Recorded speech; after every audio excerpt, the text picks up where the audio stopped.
فرمایا کہ جو شخص دنیا میں دوسروں کی غلطی کو جتنا جلدی معاف کرنے والا ہوگا، اللہ قیامت کے دن اس کی غلطیوں کو اتنا جلدی معاف فرما دیں گے۔ اور دوسری حدیث پڑھ کے تو ڈر لگتا ہے۔ نبی علیہ السلام نے فرمایا کہ اگر کوئی بندہ دوسرے سے غلطی کی معافی مانگے اور فرمایا کہ اگلا کہے میں معاف نہیں کرتا، نبی علیہ السلام نے فرمایا یہ جو کہہ رہا ہے نا میں معاف نہیں کرتا، یہ قیامت کے دن میرے سامنے حوض کوثر پہ حاضر نہ ہو۔ یعنی دوسرے لفظوں میں اللہ کے حبیب صلی اللہ علیہ وسلم نے فرمایا میں اس بندے کی شکل نہیں دیکھنا چاہتا۔ آج تو یہ حال، خاوند بیوی کی غلطی کو معاف نہیں کرتا، بیوی خاوند کی غلطی کو معاف نہیں کرتی۔ اللہ اکبر کبیرہ۔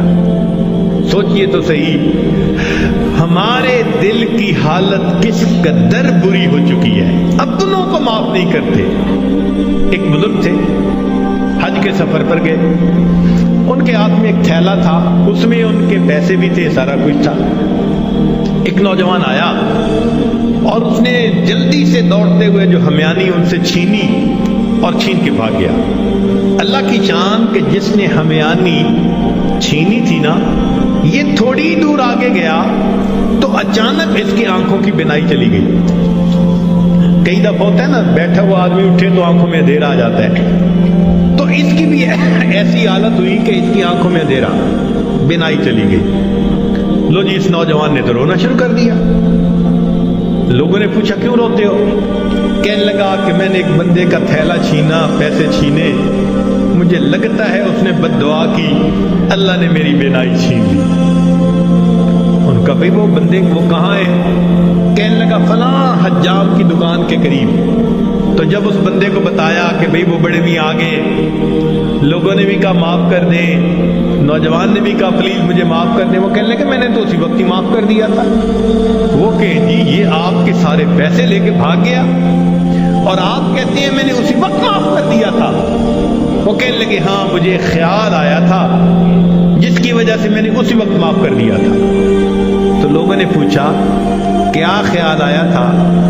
تو وہ بڑے میاں کہنے لگے کہ جب یہ میرا تھیلا لے کے بھاگ گیا تو میرے ذہن میں خیال آیا قیامت کا دن ہوگا اور میں اگر اللہ کے سامنے مقدمہ پیش کروں گا تو اس بندے سے حساب لیا جائے گا، اور جتنی دیر میرے اور اس کے مقدمے کے فیصلے ہونے میں لگے گی، آقا صلی اللہ علیہ وسلم نے فرمایا میں امت کا حساب مکمل ہونے سے پہلے جنت میں نہیں جاؤں گا۔ تو خیال آیا کہ جتنی دیر میرے مقدمے میں لگے گی، میری وجہ سے میرے آقا صلی اللہ علیہ وسلم کو جنت میں جانے میں دیر لگے گی، میں نے معاف کر دیا، نہ مقدمہ پیش ہوگا نہ میری وجہ سے میرے آقا کو دیر لگے گی۔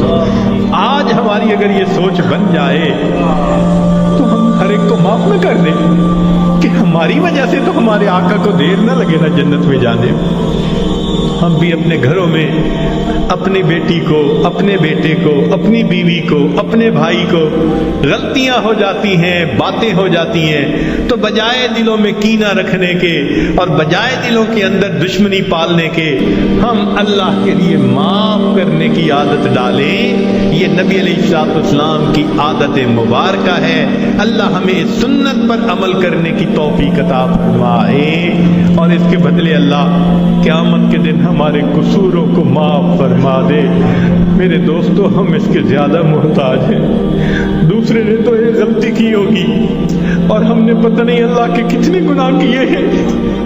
اگر ایک غلطی کو معاف کرنے پہ وہ پروردگار سب گناہوں کو معاف کر دے تو سستا سودا ہے۔ اس لیے جب بھی کوئی معافی مانگے یا نہ بھی مانگے، اللہ کی رضا کے لیے اللہ کے بندوں کو معاف کر دیا۔ ایمان و یقین کو لائک کریں اور ویڈیو کو زیادہ سے زیادہ شیئر کریں۔ جزاک اللہ۔